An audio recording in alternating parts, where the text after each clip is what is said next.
Sye Raa media. Mahabubabad జిల్లాలో ఒకే కుటుంబానికి చెందిన ఇద్దరు చిన్నారుల మృతి కేసు స్థానికంగా సంచలనం సృష్టించింది. ఇక ఈ కేసు దర్యాప్తులో షాకింగ్ ట్విస్ట్ వెలుగులోకి వచ్చింది. పిల్లలిద్దరిని చంపింది కన్న తల్లే. భర్త వివాహేతర సంబంధం నిర్లక్ష్యం కారణంగా మనస్తాపం చెందిన తల్లి శిరీష తన ఇద్దరు కుమారులను హత్య చేసినట్లు పోలీసులు తేల్చారు. జనవరిలో చిన్న కుమారుడు నిహాల్ను నీటి సంపులో పడేసి హత్య చేసింది. సెప్టెంబర్లో పెద్ద కొడుకు మనీష్ను ఉరివేసి చంపింది. మహబూబాబాద్ జిల్లా నారాయణపురం గ్రామంలో ఇద్దరు పిల్లల మృతి కేసు పోలీసులు ఛేదించారు.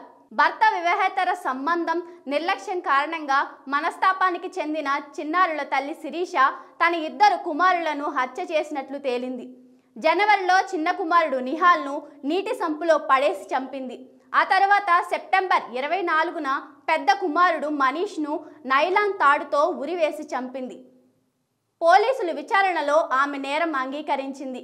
ఈ కేసుకు సంబంధించిన వివరాలు మహబూబాబాద్ సిఐ శుక్రవారం మీడియాకు వెల్లడించారు. నారాయణపురం గ్రామానికి చెందిన ఉపేందర్, శిరీష దంపతులకు ముగ్గురు కుమారులు ఉన్నారు. వారి పేర్లు మనీష్, మోక్ష, నిహాల్. తన భర్తకు మరో మహిళతో వివాహేతర సంబంధం ఉందని శిరీష బాధపడేది. అందుకే భర్త తనను పట్టించుకోవడం లేదని, పిల్లలను కూడా అత్తమామల దగ్గర ఉంచుతున్నాడని ఆమె మనస్తాపం చెందింది. ఈ క్రమంలో ఆమె ఆత్మహత్య చేసుకోవాలని నిర్ణయించుకుంది. తాను చనిపోతే పిల్లలు అనాథలవుతారని భావించిన శిరీష ముందు తన ముగ్గురు పిల్లలను చంపాలని ప్లాన్ వేసింది. దీనిలో భాగంగా ఈ సంవత్సరం జనవరి 15న శిరీష తన చిన్న కుమారుడు నిహాల్ను నీటి సంపులో పడేసింది. దీంతో ఆ బాలుడు చనిపోయాడు. ఇది ప్రమాదవశాత్తు జరిగిందని అందరినీ నమ్మించింది. అలానే ఆగస్టు నెలలో పెద్ద కుమారుడు మనీష్ను గొంతు కోసి చంపడానికి ప్రయత్నించింది.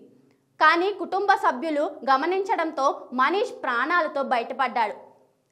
ఈ నెల 24న ఇంట్లో ఎవరూ లేని సమయంలో శిరీష మనీష్ గొంతు నైలాన్ తాడుతో బిగించి హత్య చేసింది.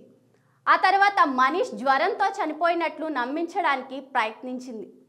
అయితే బాలుడి మృతి గురించి ఎస్ఐ మురళీధర్ రాజుకు తెలిసింది. ఆయన వెంటనే ఘటనా స్థలానికి వెళ్లారు. వివరాలు సేకరించారు. అనుమానాస్పద మృతిగా కేసు నమోదు చేశారు.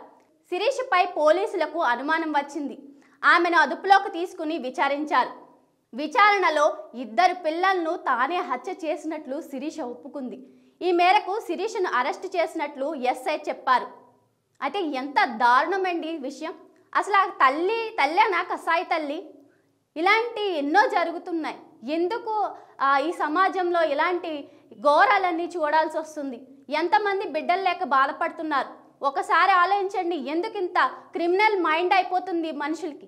అయితే ఈ తల్లికి కఠినంగా శిక్ష పడాలని కోరుకుంటున్నాం.